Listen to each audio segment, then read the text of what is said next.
Bekunentokazi ebengiyithanda. Kuyikona ukuthi kuyithandeni kwami amandla bengingekho ekutheni masixoxa nayo bengingakaze ngikhulume nayo. Ngibona ngiyithanda le ntokazi. So ukuhambeni kwesikhathi ngathola ukuthi umfowethu ngoba kukhona umfowethu esilamana naye omdala la kunami wahamba yosebenza eGoli. Mayebuya hayi avesane yaba umuntu nje umashushu ukuthi uyathatha. Mayethatha avela athathe le ntokazi.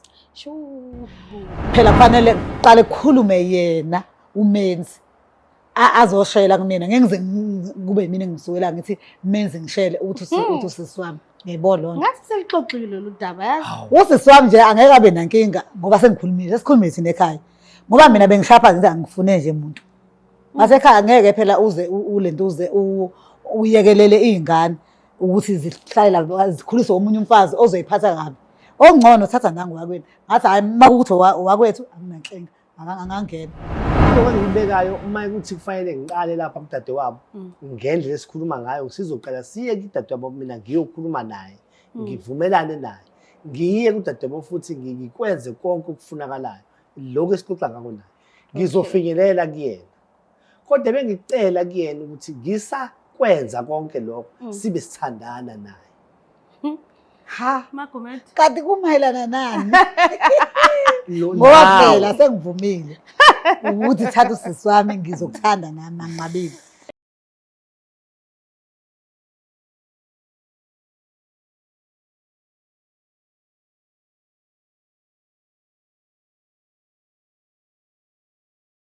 uthando lweqiniso uthando lomanga igama lami nguStufuza dlanga amalezulu ngumngwenya komsovukazi uvuleni ngintokazi ezala mamkhize ngiyanibingelela nonke babukeli bayo iBlack Life TV ngiphinde nginamkele kwesinye isiqephu sethu sanamuhla so ke ngiyafisa ukuthi yazi into engayithandi yileyo ukuthi kube ngazi ukuthi manje iMother's Day fanele ibe usuku olulodwa kanti I feel like umuntu osifazane nje osebuyile eLabour Ward okay fine bakhona nalabo abangaphiwanga ukuthi bani badlule eLabour Ward kodwa nabo uthola ukuthi bayikhulisile izingane futhi bakhulisa kahle mhlawumbe okungenzeka ukuthi kudlula nalabantu laba abaphiwe abantwana ngokwegazi kodwa ngiyafisa ukuthi ngiphinde nginibungwaze abantu besifazane ngicela ukusho nje ngokukhethekile ngithi mhlambe let me say happy Mother's Month mhlambe fanele ngisho kanjalo because iMother's Day siyadlula ngiyaxolisa kakhulu ukuthi angizange ngize ngisho but ningazinciphisi bantu besifazane abazele ningaziboni nibancanyana nenza umsebenzi omkhulu kabi wokuletha abantu emhlabeni siyabonga kakhulu so ngicela nizizwe nibalulekile mina ke ngiyanithanda nje futhi kakhulu kabi so namhlanje ke sivakashelwe ubhuti nakanjani ikhona lento le esenhlizweni yakhe afisayo ukuthi nje akayivele ayikhiphe nje ayibeke phezulu kwetafula ihlaziwe kulowo muntu loyo acelile ukuthi alandele yena sizoxoxa ke kungesikhathi esingakanani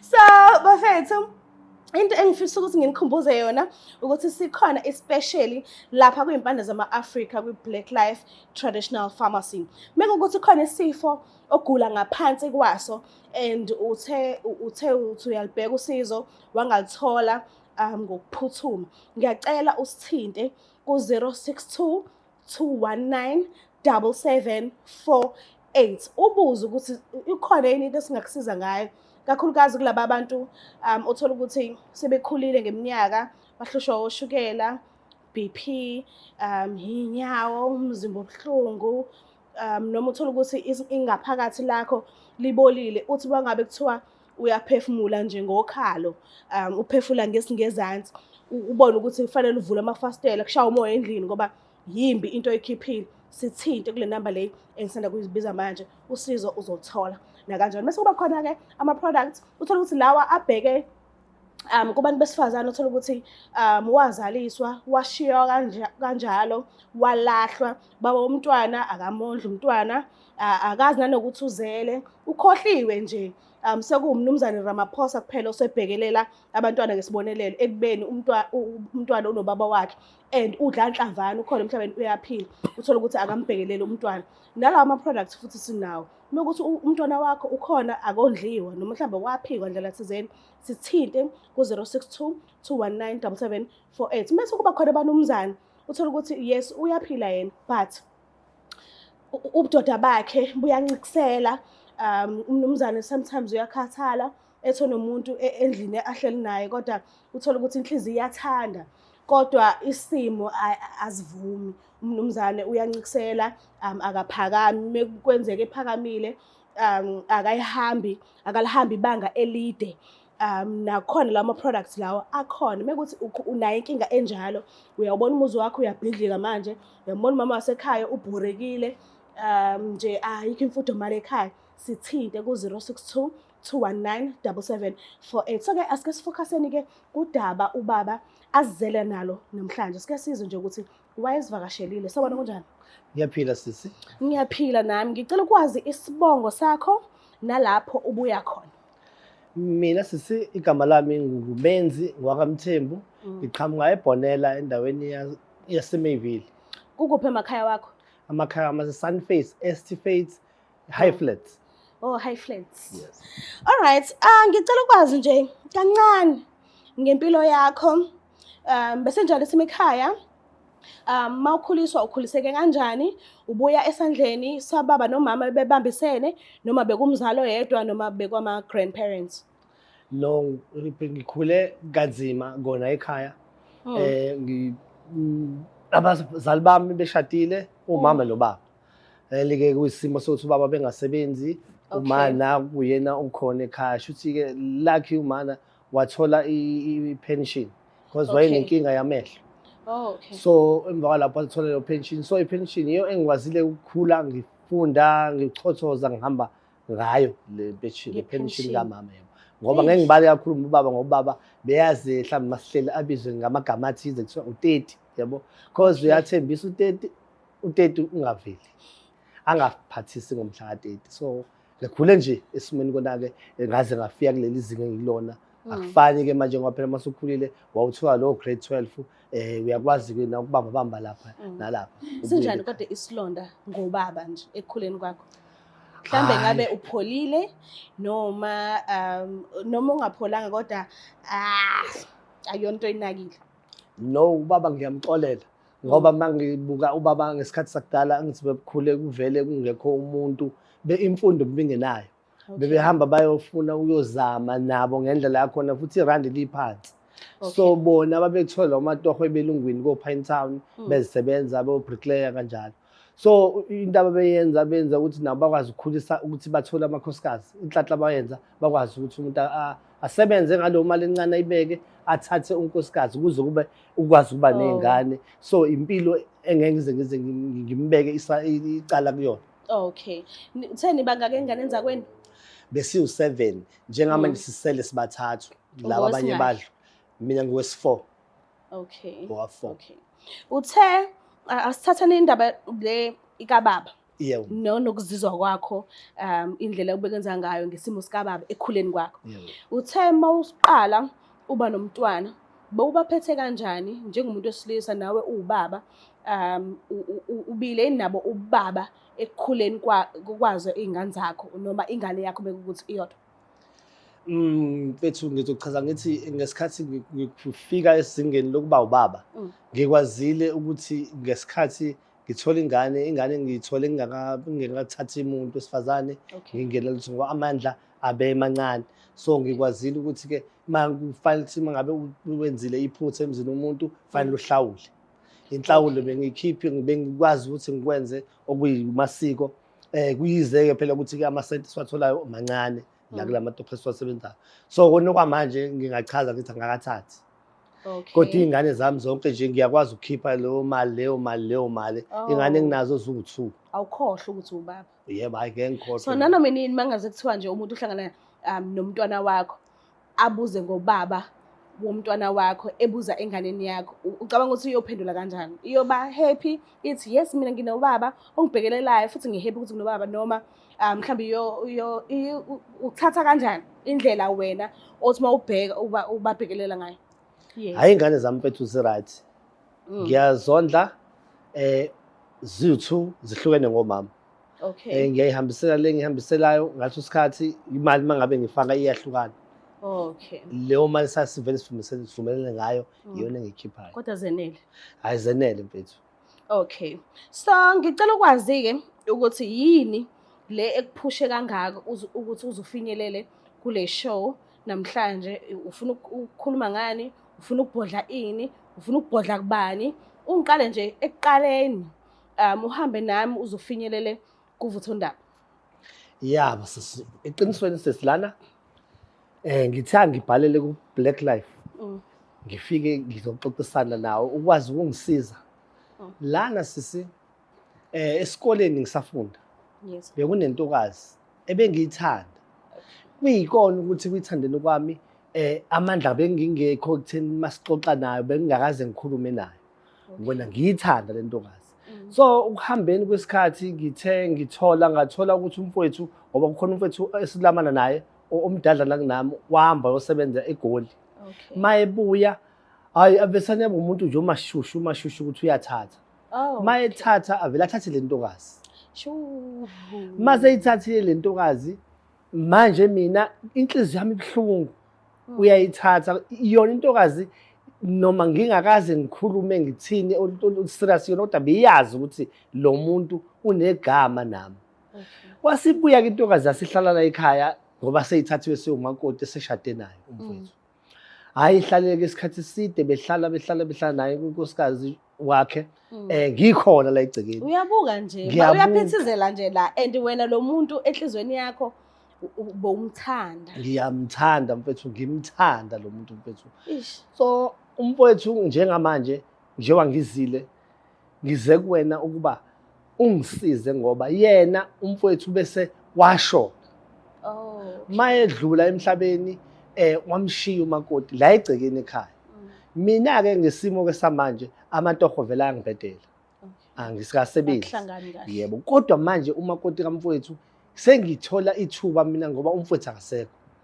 Ngoba ngiyafisa manje ukuba ningikhulumele naye umakoti kamfowethu ngoba ngibe ngisathenga ukuthi ngiyaxoxa naye ngimchazela ngalesi simo enganginaso esikoleni ngoba esikoleni sisakhumbulana naye kodwa akafuni manje ukuthi yena ngingene enye ecathulweni zamfowethu ngimthathe abe ngowami.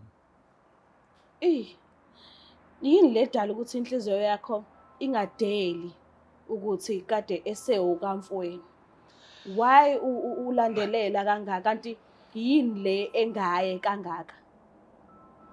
No, inkinga yami ngikholelwa ukuthi ngiyoba ngangimthanda ngalesa sikhathi. Namanje ngisamthanda ngalo lathando ngangimthanda ngalo lesa sikhathi. Yize ngazi ukuthi ubethana nomfowethu eseshadile naye. Kodwa bonke abekwenza bengihlezi nginogcobo. Ngisho ngithi ngelinye ilanga sengazi ukuthi nje umfowethu umkamfowethu angakwazi lokhu kumina. Kodwa kunzima ngoba bekukhona umfowethu.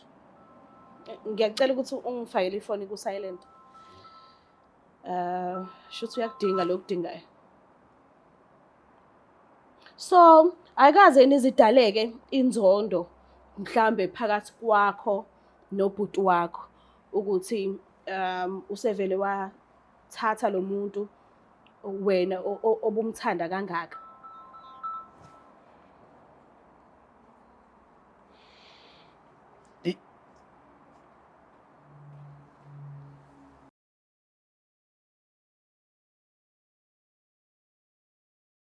Siyaxolisa kakhulu babukela lapha emakhaya siphazamisekile nje indlela thizeni kodwa ke siyaqhubeka vele nalo udaba njengamanje. Bengisabuza ukuthi mina ayikaze nizidaleke inzondo ngokuthi uyambona okay vele igazi lakho ngiyazi umfowenu bomthanda esaphila vele. But mase ethatha lo muntu obekade senhlizweni yakho umthanda ayikaze nidaleke inzondo ngaleso sikhathi. Usumbona umfowenu ejabulile ukuthi okay nangu nomakoti and uyaphithize uyabuya uzophithizela la egcekeni lasekhaya and uyababuka abandawonye and akekho nawe uqondene nomfowenu. No, akazenze idaleke inzondo. Okay. Yebo. Ish. Manje yini le ofuna ukuthi sikukhulumele ngayo kumakoti kamfowenu ongasekho? Lana ngifuna ukuthi umkamfowethu engasekho, umkamfowethu ngifuna ukumngena. Unayo makoti wena njengamanje? Anginayo.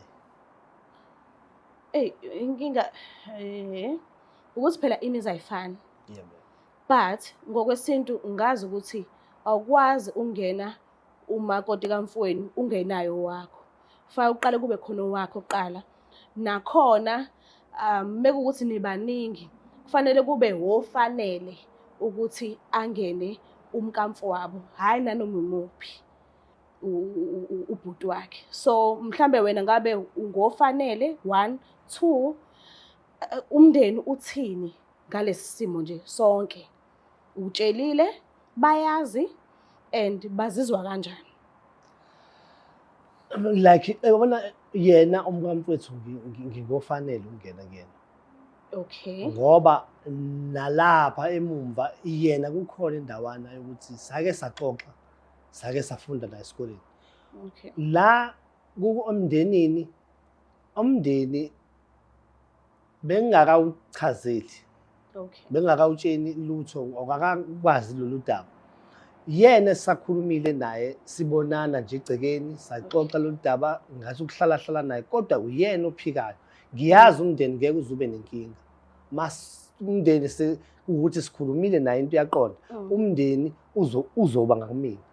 Ngoba yena silwela ukuthi kubambeke ingane zamfowethu lezi sezikuyena, ahlale ekhaya abumakoti kuqhubeke. U10 nani bawu7 ekhaya kodwa manje nibathathu. Sibathathu. Bangaki obhuti? Ubhuti babili, mina nomfowethu omncane. Wazi kanjani ukuthi wena ufanele? Ingoba mina umdadlana nginaye, Okay. umakoti kamfowethu usayizi wami into ejeyodwa. Bese benabo abantwana? Banabo abantwana Bayengaki? bathathu. Mhlawumbe bese bekhule kangakanani? Sebeyakwazi ukuqonda ukubona izinto noma mhlawumbe basabancane kakhulu? Sebekhulakhulile ngoba sekwamajongosi lezi amantombazane sezikhulile nomfana omagcina ukubona. Okay. Mawuthi umndeni angeke uze ube nankinga and uke wakhulumisana naye kwawukuthi akazingeni ngempela futhi. So yini ocabanga ukuthi ingashintsha manje if sesikhuluma sesimbizile sesisonke la? Ukubhalela la ka-Black Life ngifuna yena ukuthi afike la nikwazi ukungicengisa yena. Okay. Ngoba ngiyazi ukuthi lento ayikhulumayo noma kukhona la sizobe sithi masixoxa thina sobabili sinaye singezwani, kodwa mase kukhona omunye umuntu mhlambe ozokwazi naye ambuze imibuzo ethize ejulile, uzokwazi ukuthi ngigcine mhlambe nami sengumuntu oba happy ngalolu daba, ngoba kumanje akaphatheki kahle ngoba nakho yena masikhuluma akakufuni nje nokuzwa nangikhalo ngami. Asihlebeke kancane ngoba vele sisababili la. Mhlambe ngabe umakoti kabhuti wakho ube umuntu ogijimayo vele nje owuvanzi lapho nalapho, noma umazela umfowenu kuphela, awukazi wazombona nomunye umuntu wesilisa ngaphambilini? Angikaze ngambone nomunye umuntu wesilisa phambilini. Ushuthi bengagijimi, bengayeni lo muntu Yena osheshayo. umuntu osheshayo, yebo. Okungenzeka futhi ukuthi manje akanamuntu. Ngiyambona ngisho ngihamba endleleni nasendlini usote kuphakameni akagijimi. What if akagijimi ngale ndlela ukuthi ngeke futhi azagijime when it comes to wena? Yingakho-ke ngibhalela la ekhaya ngoba ngicela siningcengele yena. Yazi into engithanda yini ukuthi uyangizwa ukuthi ngikubuzani. Ngicela ungiphendule. Engagijimi ngicela ukuthi ningincengise yena ukuthi akwazi ukuthi abe umuntu ozothamba ngimthathe, ahlale la ekhaya nami ngibe khona ngoba ngangivele ngimthanda. So uthini ngale yakwaZulu ethi awukwazi ungena umkamfowenu engekho wakho? Uthini ngalokho? Ekhaya lakho la uzalwa khona bazoyivuma yini leyo nto? Because phela amakhaya wafani. Ngenzeka kuthiwa kwaZulu kwenziwa ukuthi isintu sithi kodwa la ekhaya noma sisazi isiZulu kodwa ngisho ngakuthiwa senzi ngaleyo ndlela thina sizokwenza ngale ndlela okwenziwa ngayo la ekhaya, ngendlela esifuna ngakhona thina. Ngosiko usiko siyalandela sonke, nami ngiyalazi usiko lasekhaya ukuthi okay, uma ngabe umfana engathathile akakwazi ukuthatha umakoti noma ungena umakoti kamfowabo. La mina umndeni kukhona amasiko asingawalandela ekhaya bawazi abangawenzi kodwa mina kulo kokuthi yena ngifuna abe ngowami ngamthanda ekuqaleni Okay. ngifuna ukuthi abambeke nezingane zasekhaya konke nje kube la ekhaya kungahambi ukuthi ngingathatha ngezwe ngaye mayithena ngingathatha kodwa mina bengifuna ukuthi ngithathe yena yize ngingenayo umuntu Okay. ngiphule lolu siko lasekhaya. Uliphule. Yebo. Okay, what if yena ke la ekhuliswe khona usabambelele ekuthenini angikwazi ukungenwa ubhuti kamyeni wami engenamuntu engekaza azathatha. What if yena usabambelele mhlambe kulento akhuliswa ngayo mekukuthi wakhuliswa kanjalo back then because yazi ngibuza ngokusimanga sani yena kade ethathiwe uyakwazi ukuba nomnyeni and awukwazi awukwazi ukulinganisa umuntu oke wasebenza ngethukuthuku zakhe wakwazi ukubeka imali wahamba wayothatha umkakhe abe ngowakhe awukwazi ukuthi ungamlinganisa nomuntu ongakaze waze wathatha umuntu so awukwazi ukuthi ungathi ungafunda ukuqala ukuba nomkakho ngomuntu oseke waba nomnyeni wakhe ongazi nakhona ukuthi kade kunjani phakathi kwabo bothu ngisho noma kuthiwa ubusibona isimo ukuthi hayi ba right but I'm sure bebengantsheli zonke izinto ezinzima phakathi kwabo so wazelaphi noma yena ucomfortable ngokuthathwa umuntu ongakaze waze waba nesigcawu. Uyangi-understand umbuzo wami? Ngiyapha Uyawuzwa uthini? ngiyawuzwa. Okay. Yena kungenzeka ukuba angavuma angangavuma angasho yena ukuthi yena ngingathatha omunye umuntu nokuqala before ngithathe yena. Okay. Kodwa mina bengithi kungcono ningixoxise naye kube yena olushoyo udaba liphume kuyena. Oh, meliphume kuyena Kungaba ngcono kunokuba kube yimina engithi ngizokwenza usiko kanti futhi phela yena ngimbona manje ongenzeka mina ngithi ngisacabanga kanjalo ukuthi ngiyothatha ngoba namasenta ayangibhedela. Okay. Ngiyabamba lapha nalapha. Ngithi ngiqamba ngithi ngiya komunye ngithi ngiyomthatha kanti ngala yena usehambile usemukile mhlawumbe usethi hayi vele bengivele ngifuna ukuthi ngizohamba so ingakho ngithi ngifuna umbamba eli maye kusho yena ethi angithathe ngifuna ukubuye yena kungangichazela ukuthi lento njengoba sikhuluma naye siyavumelana yini yona noma cha. Ngiyakuzwa. Enye into engifisa ukuyazi ile eyokuthi okay mawuthi amatoho awahambi kahle. Yes, ku right uthando vele elizoza ngokuthi uyangithanda ngendlela epure.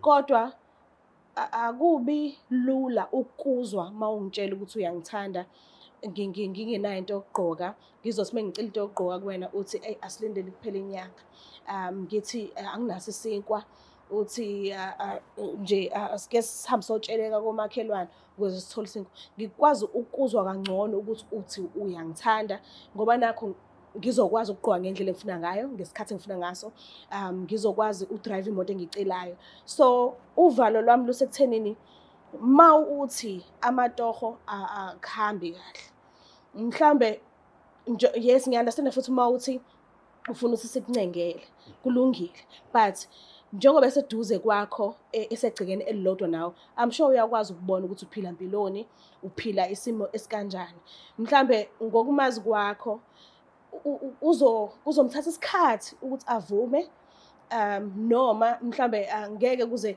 sizosikhuluma naye mhlambe kusheshe kuphumelele ucabanga kanjani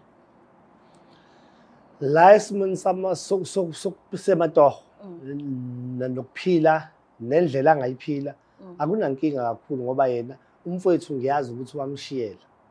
Okay. Kukhona ifa elithize elincane anako akuthola ngenyanga umfowethu wayesebenza kahle kamasipala. Khona imali engaziyo ukuthi uyayithola umakoti. Imali ufuna ungitshela ukuthi uthembele emalini kwamfweni?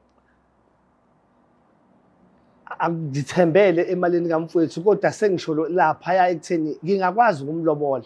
Ngingakwazi ukuzikhipha izinto, ngingakwazi ukuqhubeka naye ngimondle njengoba kade ondliwa umfowethu. Lapha ekutheni uzohlupheka afune izinto zokugcoba afune ini ngizobamba nami la ngizobamba khona amandla kuzobanjiswana. Ngizokwazi ukwenza okumelene nami njengomuntu wesilisa. Oh, okay. Ngiyezwa, asike sivele simlande. Siza ukuthi mhlambe ngabe uzokwazi ukusilalela noma cha, kodwa asike sizame inhlanhla. Asike sizame inhlanhla. Ngabonga. Kodwa nawe uma ukhuluma naye ngiyacela ube nesineke nje. Azakuza ukuthi ufuna ukuthini kahle kahle. Ngiyabonga. Mbuka lapha ekhaya. Angazi ukuthi kuzohamba kanjani, but nginethemba lokuthi uzosizwa umakoti kamfowabo. Noma ngingazi ukuthi kuzohamba kanjani, kodwa ngiyathemba Nkosi yami. Ngiyathemba. I just wish kungahamba ngendlela ubhuti afisa ngayo. Ngiyacela ungakhohlwa ukuthi lapha impande zama-Afrika ungasithinta ku-062 219 7748 and ungasithola lapha eThekwini ku-87 Queen Street. Ufike nje uzodinga le products lo oyidingayo. Sinawo futhi umshini i-speed point mekuthi awunayo oyiphethe ngesandla ngalesi sikhathi. Ngiyacela sinisondezele yena sike sikhulumisane naye.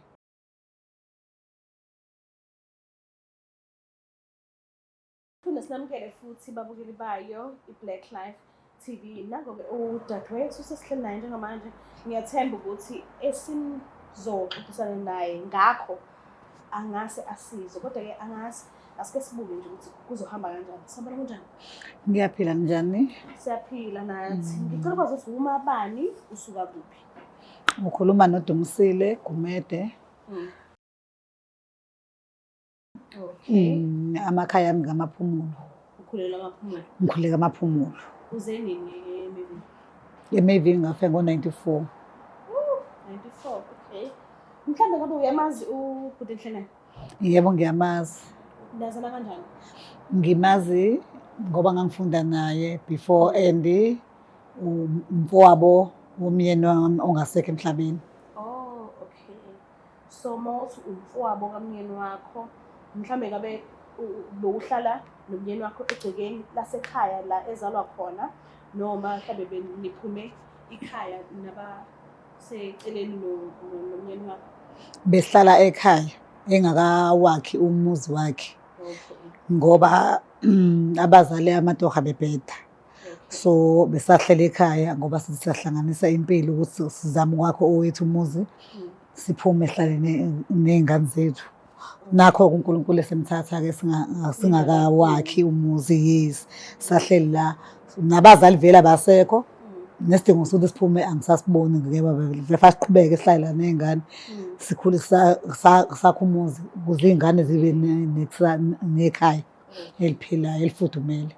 Mhlambe ngabe nje uhleli kanjani, bakuphethe kanjani, and nje emva kokudlula kababa wasekhaya isimo mhlambe ngabe sike sashintsha, mekuthi sashintsha ndlelani? Usahepha ukuba khona egcekeni noma mhlambe usunenkinga eningi nje, kwenzakalani? Ithini into? Ithini story? Ngiyendlala nje ngawe ngane yakwethu. Khona ku right ngoba ngihlalele kahle, ngihlale nezingane. Akukho into engihluphayo nento engihlukumezayo egcekeni. Ku right ukuhlala khona. Nje kodwa-ke ubhuti wakhe-ke oseqala ukukhuluma amagama usevusa amagama into endala ukuthi phela vele usakhumbula ukuthi sake manje ngicela siqhubeke la sikhona. Mina ngikho lapho. Mina ngihlela ngoba ngikhulisa izingane zami. So futhi ngihappy ungishile, ngiright empilweni, angisokoli. Impilo iyaqhubeka, izingane ziyafunda. Khona into enayixoxa back then. Ya khona wake phela washela safunda ngangananga waphela wavele sasesikoleni yabona uyazi esikoleni abafana nje ushelwa yilabo awubeke engqondweni. Useqhubeka khona lapho kwayagcine khona sethi phela ngivele ngikuthanda khona uthandana nobhuti wami. Manje futhi phela amandla angenawo mina ngangisemncane. Amandla angabi nawo ukuthi ngikuthathe. Ngathi mina sengisekho lapho. Sengiqhubekile nempilo. Ngiright nje. Mhlambe mawucabangela nje ngabe siceleleni ukuthi usondele ngokucabangela kwakho. Why la? Ngiyamangala serious ukuthi ningibizeleni ngoba ngibona naye. Jesu. Koningi. Hayi bo. Ngiyacela usase umnikeza nje isikhathi sakho umuze ukuthi mhlawumbe yile yasefisa mhlawumbe ukisho. Angangilingi. Abahlali kimi. Yo! Angaqali into engazayazi ukuyimela. Awu ngiyacela kodwa. Hey. Ulalele nje. Bangoni. Ngicela ukuthi ukhulumisane naye. Awukhulume baba ngilalela. Sawubona Dumisile, Magomede. Yebo ninjani? Ngiyaphila sisi. Ngiyaphila nawe. Hawu sisicela ungaphoxeki. Ukuletha la kwa-Back Life la. Ngifuna mfowethu ukuba sizokhulumisana nawe. Ngenkulumo engeke ngafika kuwena sayixoxa ekhaya kwadla ukuthi hayi ngakubona ukuthi hayi cha impela ayikuphathi kahle.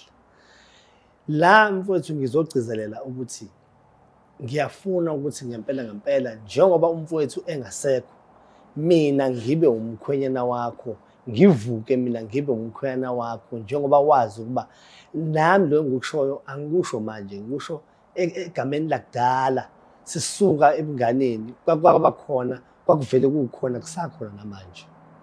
Ngicela uvume sishade nawe. Hayi bo mina sengashada.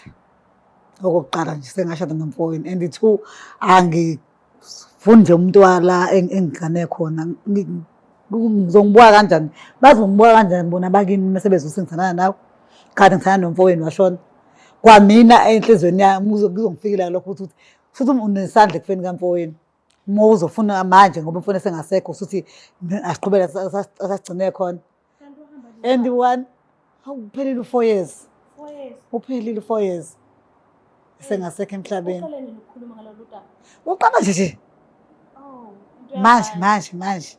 Ukuthi yini esimshintshisa angimazi. Mhlawumbe ngabe ubani osakhona ekhaya umdala? Kubo noma ekhaya kwale ekhaya lami No, ekhaya. efamilini yakhona. Abasekho abazali khona. Yimina engikhona ngoba naye uyena ubhuti enginayi manje uye ulento umenzi siyalingana ngokweminyaka ngoba sasifunda iklasi elilodwa ngisho esikoleni. Ubhuti wakhe wayemdala kunaye. So yena wayisebenza futhi esebenza kahle. Ingakho kusho ukuthi wami overpower. Ayena wehlayele ngingamtshela ubhuti wakho ukuthi umuntu wami lo esakhona. Waye ezovusa manje ezovuka emaminithini. Ngoba imali. Shothi Hayibo. Zingaphezulu kwami lezi ndawo. Hayibo. So if okay manje into ayifelayo ufela ukuthi wayehlalele ngasho. Wayethuleleni esakhona ubhuti wakhe. Mfana amtshela ethi umuntu wami lo wamthatha ubaba. Ngona ku mina ngingenawo amandla. Akungelula. Kongelula. Ukuthi nginikeze ithuba lenu. Ngeke ngiphume lezi ndawo because ngimncane mina. I'm sure ngesikhathi nanifuna ngaso ngangingazana. So ngicela ukuthi nje nginihloniphe, nginishiye kancane ngizobuya. Uzoshiya kanjani ngoba ubone eqalile indaba? Wathi angikhulumi. Angithi wena ungibizile. Mina ngithi Okay, angisayindawo. Kodwa waye efela ukuthi waye kade ethuleleni. akakufeli lokho and into engidida kuyena angakufeli lokho ukuthi wayekade ethuleleni bese kumdlula nje njengezayoni mase edlula umoya yena ubhuti umenzi bekufanele ngabe unomfazi wakhe akanamfazi mina angisifuni isithembu okwesibili angisithanda isithembu ngisithanda empilweni yami ngoba ngisho ubhuti wakhe ulele khona uyazi ukuthi ngamtshela ngathi ngicela ungangifaki esithenjini mawukuthi thatha mina ozongilandela angimceli kodwa mase kwenzekile waqhuzuka endleleni wathola ingane ngeke ingane ngilahla izandla ngalahla ngaphandle yala ekhaya ngothatha ingane kodwa unina go aqhubeke nempilo yakhe ngoba bese nikwenza lokho ngaphandle ngokuthi ngicele kumina mina ngumfazi bala ekhaya ngingathelwa ngenyongo ngoba bebona amadle ukuthi ngizokwazi ukuphatha lo muzi manje naye lo uyabona ukuthi ngimile khona ngingenandoda isishonile usefuna ungena ecathuleni zikamfowabo upho wakho umfazi athatha umfazi wakhe eqala ukuze ngimbone ukuthi uyakwazi ukondla umfazi nokukhulisa umfazi. Okay, if benayeke noma mangase athi uzomthatha uzovuma yini ukuthi ekumthatheni kwakhe uzobusuyangena ila ngizobona khona phela ukuthi uzomphatha kanjani umfazi wakhe abese ngibona ukuthi isandla sakhe siyafana yini noma uzokwazi yini ukusibekezelela sesibabili la egcekeni futhi into sengicabange kahle no Hawu. Angavumi ukuthi athathe umfazi angineze udadewethu ngoba udadewethu ngiyazi ayihluphe iy'ngane zami ngisho ngahamba emhlabeni. Oh, okay. Ucabangela abantwana la. Ngicabangela iy'ngane zami. Lusona sonke isimo. Exactly. And udadewenu akunala akukho la ezothi khona akabathanda abantwana Ngeke aze ngayithanda because iy'ngane abantwana zakhe. bakho iy'ngane zakhe. Yebo. Okay, shuthi ngamanye amazwi shuthi siyaya la ecela ukuthi siye khona. Ngesimanga sokuthi mawuthi ke akathathe umuntu nakhona athathe usisi wakho ukuze uzobona ukuthi sinjani isandla sakhe. Usungaqala ukucabanga lapho Ngicabangele ukuthi hayi. siyaphi. Memphethe kahle usisi wami ngizobona ukuthi futhi nami uzokwazi ukungiphatha kahle. So if akamphathi kahle ke wena usumnikelele kusisi wakho. Akakhohle. Njengesidongo esikoleni. But men's Yebo sisi. uyezwa kuthiwani? Ngizwa kahle. Uzizwa kanjani? Hayi impela uyaqeqebula. Yazi into engiyithandayo? Mm. Akalwi. 1 2 akasho futhi ukuthi akakudinga eduze kwakhe njengomnyeni wakhe. Akashongo kanjalo. Njalo. Yena usekuthenini ufuna ukwazi izandla sakhe oqala ngoba akekho umuntu ambonaye oseke awunaso isigcawu okwamanje. Yebo. So mayekhuluma ngodadewabo usisi wakhe ukuthi mhlawumbe angaqala abone ukuthi sinjani isandla sakho when it comes to umuntu wesifazane osekucacile ukuthi ungowakho usumthathile ngokusemthethweni. So uzizwa kanjani mangabe esho kanjalo ngoba akanqabi. Inkinga ukuthi unovalo lokuthi akazi ukuthi umphatha kanjani umuntu osefocuse kuwena ngaleso sikhathi ungayona igirlfriend. Ya yona inkulumo yakhe aseyangijikela ngoba manje mangabe ukuthi usho kanje uthi mina ngiye kudadewabo.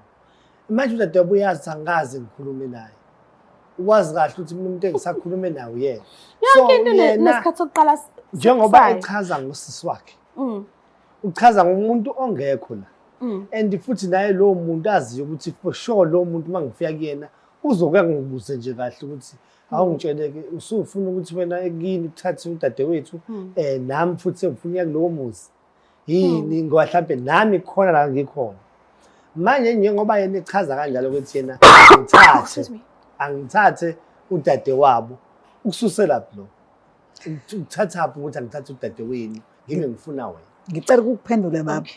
Mina nefamily yami ngike ngesikhathi wena uqala uyiveza le ndaba ngoba uyakhumbula ukuthi ngingaya nasekhaya. Ngathi ngakhuluma nabo ekhaya ngathi ekhaya uyazi ukuthi la emendweni nginenkinga kaso ukhuluma kanje. Ngakhuluma nosisi wami wathi usisi wami omncane hayi mina sesomdala angiyiboni inkinga ukuthi ngingabhekela abantwana kodwa phela kufanele kuqale kukhulume yena umenzi azoshayela kumina ngeke ngize kube mina engisuwela ngithi menzi ngishele ukuthi usisi wami ngiyibona lonto ngathi selixoxile lolu daba yazi usisi wami nje angeke abe nankinga ngoba sengikhulumile sikhulume thina ekhaya ngoba mina bengishapha ngithi angifune nje umuntu ngasekhaya ngeke phela uze ulento uze uyekelele izingane ukuthi zihlale la zikhuliswe umunye umfazi ozoyiphatha kabi ongcono thatha nangu wakwethu ngathi hayi makuthi wakwethu anginankinga angangena kuyena ngamthatha umenzi bathandayo naye mengabe emhlukumeza ngikhona ngeke ngize ngivume futhi ila ngizobona khona ukuthi uyakwazi ngiphatha umuntu mayephatha lo sisi wami nami ngizobe ngithi hayi sesingaqhubukela sasigcine khona. Okay, Ngiyakuzwa sisi. Ngizwa kahle makoti. Manje indaba yami la ekutheni njengoba kanti indaba kanti selihambe kahle lagcina esimeni esinjalo. Hayi. Ngingavuma ngoba ukhala ngokuthi impatho yami awuyazi. Yebo. Angazi mina ungizwe kuthiwa nanga umuntu esifazane ngibone ngiphethe igrosa ngiletha izinto ngijabulela izingane negcekeni. So ngingavuma ngithi cha lolu daba ngoba vele selikwela kukhulumeka. Usisi wakho ke manje mina ngizosuka noma ngizofuna ukuthi ke kungenani ke senze indlela ukuthi mina ngiye kanjani kuyena. Yabona? Ukuthi mina ngikwazi ukusuka ngiye kuyena ngikhulume naye. Ngizwe ukuthi uzoyivuma yini le nkulumo yize kona ngibekela kahle. Usakhungulelile, Senguzamile mina. Senguzamile. Senguzamile nje Amandla kahle. sesele kuwena. Sesele kuwe ukuthi wena uyanini kuyena. Mina ngiqedile in my side. Ngiqedile side lapho. Ngibuzile ngawe ukuthi ke okay sengivumile siswakho sela ekhaya. Sizoqhubeka yini nawe nothando bese sinalo vele ebekade ngizolicela kwena ekuqaleni. Baba Usengecela Mthembu, manje. ngiyakuzwa Baba Mthembu. Hey, Ngithe Jesu. elami lithi khuluma nosisi wami. Mekuvumela usisi wami ukuthi uyamthanda, uzohamba phela uyolobola ekhaya. Uma sengibona ukuthi uyakwazi ukulobola usisi wami, ngizobona ukuthi ngizokwazi nami ukuthi uhambe uyoqedela lezi zikamfowenu. Ngoba phela naye akaqedanga. Aqeda? Akaqedanga phela umfowabo. Awusinanga? Ngakuthelwa nje ngenyongo phela ngoba phela ngazi wayephuthumani uma wayebona ukuthi usezokashesha ahambe yini. Kodwa khona nje wezinye inkomo ayiphelelanga. Funa ayiqede sicela inkomo ey'ntathu. Ayizikho ningi. Ngicabanga ukuthi njengoba ethi yena ufuna ukuthi angilobole. Uzokhipha lo 3 lo. Iqale kudadewethu. Qala udadewethu kodwa Yebo, bese kusho kuzoba kanjalo yena-ke. impela. Bese ngiyabe ngikhipha lo 3. Yebo. Ngiyakuvuma lokho. Akuyona inkinga. Amandla akhona. Unawo amandla. Ngoba yimina indoda. Ukombile baba. Yimina futhi ofuna ukuthi aphumelele ngoba inhloso yami ukuthi ume lo muzi kababa. Yabo. Okay. Funa uqine lo muzi ume ngaye umuntu wesifazane engivele sengikhulumile naye. Uyazi maqwaba ukuthi njengoba ngikhulume naye makuqhamuka inkulumo nje ethi yena no osikweni lethu akufanele senze ngale ndlela. Ngiyamvumela. Ukhuluma iqiniso impela lapho. Kwenziwa njalo. Ngizoqala ke lapho udabeni ngiqale kahle ngendlela yakhona ngize ngifike futhi esiphethweni. Ayikho into engishula ngumuntu wesilisa. Mhlambe ke mangase ngibuze nje, ngiyazi anginayo imvume ukuthi ngikubuze ngokwephakethe lakho. Ngiyaxolisa futhi uzungixolela. But into engifisa ukuyi-check-a la ile ukuthi mawusoqala le process kasisi wakhe uMagumede, mhlambe ukuze ufinyelele kuMagumede kuzokuthatha iminyaka emingaki ukuze uqede ngaye kuyima uthola uMagumede ke lo bukade uvele ukade ubheke kuyena. Mhlambe ngabe isikhathi sizoluleka kangakanani because inkomo phela ayiwona usheleni, ayiwona uthi ubhopho. So angihlosile ukuthi ngazi ngephakethe lakho, no angikho lapho, anginayo imvume. Kodwa ngiyacela ukuthi nje ungivumele ke ngazi isikhathi sizoluleka kangakanani, ujime kangakanani. Njengamanje engikwenzayo ngikhona amatoho wami engiwabambayo, amatoho ami ayangifakela amasenti ngoba yabona ngikhulile manje ngomqondo. Akusafani nalapha yena eke ngibona ngithola mhlampe ngifakela ibhlukwe nje abone ngiliphinda kabili, abone neskipa sigqoka siphindelela. Njengamanje ngikhulile manje futhi ngale ndlela echaza ngayo vele bengiyijimela indaba ukuba vele ngifuna ukumthatha yena. Ukhona engikubekayo. Lokho engikubekayo uma ukuthi kufanele ngiqale lapha kudadewabo ngendlela esikhuluma ngayo sizoqala siye kudadewabo mina ngiyokhuluma naye. Ngivumelane naye. Ngiye kudadewabo futhi ngikwenze konke okufunakalayo. Lokho esixoxa ngako naye. Ngizofinyelela kuyena. Kodwa bengicela kuyena ukuthi ngisakwenza konke lokho sibe sithandana naye. Ha, Magumede. kanti kumayelana nani? Ngoba Ngoba phela sengivumile ukuthi thatha usisi wami ngizokuthanda nami anginqabile. Inhloso yini? Uyayibona ukuthi ijahebe Siye ekamereni. Ilaphaya. Ekamereni. Akusili ijahe ethandweni lakho. Wena nje ngoba wazi kahle ukuthi vele ngiqondene nawe. Ingakho usungilahla nje, ungilahla phansi nje. Ngiqondene nawe kahle kahle mina. Usuka ngithatha nje ngibeka kusisi wakho. Kulungile, ngiyakuvuma lokho ngenxa yosiko. Ngiyakthobela, ngiyazi ukuthi lento kumele yenzekile. Kodwa ngiyacela kuwena ukuthi siqhubeke nawe. Siqhubeke yize udadewenu ekhona kodwa wena ungangilahleli ngaphandle. Uyangivumela kodwa? Ngiyakuzwa silandela phela njengamanje silandela usiko lethu maZulu ukuthi umuntu ongenamfazi akakwazi ukungena umfazi kamfowabo. Ekubeni umfazi kamfowabo umfowabo enze kahle. Yena akenze kahle nawe wakho umfazi bese kuyima angena. Anginqabeli utho mina baba mangabe uzokwenza ngendlela eqondileyo. And umbuzo kasisi ngiyalentosi ngiyawuthanda awubuza ukuthi ujime kangakanani, uzothatha isikhathi singakanani ukuthi ubuye uze kumina. Ngoba ngiyakubona ujahe kumina. Asithi nje awungapheli-ke lo nyaka ungamqedile usisi khona sizo. And sikhuluma nje uMay manje. uMay manje. Awungapheli-ke lo nyaka ungamqedile usisi wami khona sikuthi manje ukuthi sithi December siyazi ukuthi mhlambe sikhuluma ukuthi uqesa ushayeza lezi ezami ey'ntathu eseleyo. Siyashada ushado nawe kokwesibili. Ngicela ukwazi la Magumede. Yazi mangilokhu ethi Magumede ngikhumbula yazi le shumadi yokuchatha abayibiza Magumede. Yebo. Iyona evele ebuye emqondweni yami. Mhlambe Akabe ngingayifuni lo tabayisho. Besibiza ngekhambi lengane. mhlambe ake ngithi maqwabeke. Yebo ma. Ngicela ukwazi la bake bathi zoo 11 mase iphelele. Zike ziqaleke ukuphuka mekuthi mhlambe eka mama ayisekho mhlambe sekukhona nabantwana nje indlela thizeni bese kuyabalwa ke ngalendlela ubaba uGumede engabe echaze ukuthi ufisani ngemntwana wakhe noma ngabe kuthiwa usehambe bangalini empilweni. Mhlambe into engifisa ukuyazi mina ukuthi usisi wakho usehambe kangakanani nempilo mhlambe bakhona abantwana bakhe bengakabi naye umntwana eka mama ikhona noma ukuze ngifisa ukwazi ukuthi njengoba uButmenzi ethe ubesephante ngalendlela ukuthi ubekulungele ukuthi usengaya ekhaya la Gumede maqondana nawe kodwa wena mawumbuyisele emuva uthi akaqale ngosisi wakho mhlambe ngabe kubhekeke into engakanani uphile impilo enjani mhlambe ubaba Gumede angasabize nani behlangene benoma. Hayi ma, yabo la sikhuluma khona ngosisi wami sikhuluma ngetshite lihamba umhlanga. Okay. Fanele iphakethe leqine endodeni. Libhoboka makufanele. Butmenzi. Sikhuluma ngetshite. Angidlali ngaye, ngikhuluma ngomuntu ohlolwayo ohamba umhlanga. Hayi akuyona inkinga.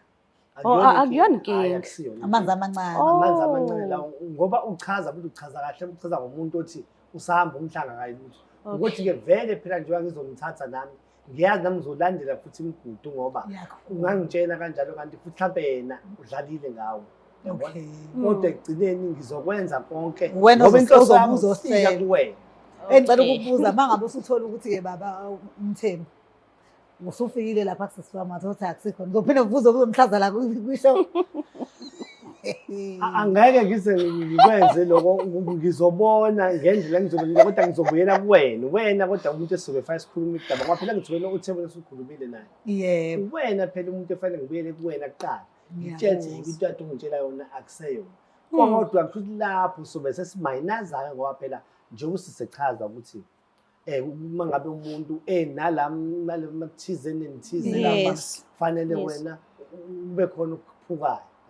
Ngizokwenza lokho kodwa ke ungcono akhulume iqiniso siqala usasho ezobe sekuba ngathi manje nabe egqoke ingulube esesakeni ngeke ngithenge ingulube esesakeni. Okay. Ayike lapho sekulele kunina ke mina angisangeni kakhulu lapho ukuthi ingulube esesakeni kwahamba kanjani kodwa ke nje ngimsuba igwala qondana nami ukhulume nami ungangilethi kumakhamera ngiyaxolisa amaqwala le ndoda samaqwala. Hayi Mthembu indlela bengwethembi kwasinda ngayo kumina indlela esukwasinda ngayo kumina ekhaya and futhi ngazi ukuthi lento vele phela inosiko phakathi vele njengoba ukhuluma ngigaba lokuthi kufanele ngiqale ngithathe nami ngempela kumele ngenze sure ukuthi yonke lento itholana nabantu abanjengale Black Life abazokwazi ukungenzela yona ibe lula ngibeke obala kube yinto nawe sikhulumayo umlomo nomlomo. Ngisengashintsha ngithi ngiyadlala. Hawu yazi ngabe ngengivumeke ngabe uyiphulile nje inhliziyo yakhe futhi nami ngaba nginaqiniso. Hawe ma. Hayi kodwa kuphona lapha ngiyadlala ukuthi ngiyakuthanda. Ngiyazi ukuthi uyangithanda awungithanda uyayifuna lento oyifunayo. Ngiyayifuna lento engifuna. Uhlele ezweni. Hayi uhlele yaba mina ngiyaqala ukuzwa umuntu ozoba nesithembu ngendlela kade engayihlosanga esimfikele endlini engaphumanga yena wayozibheka esivele siyifikela nje njengesipho.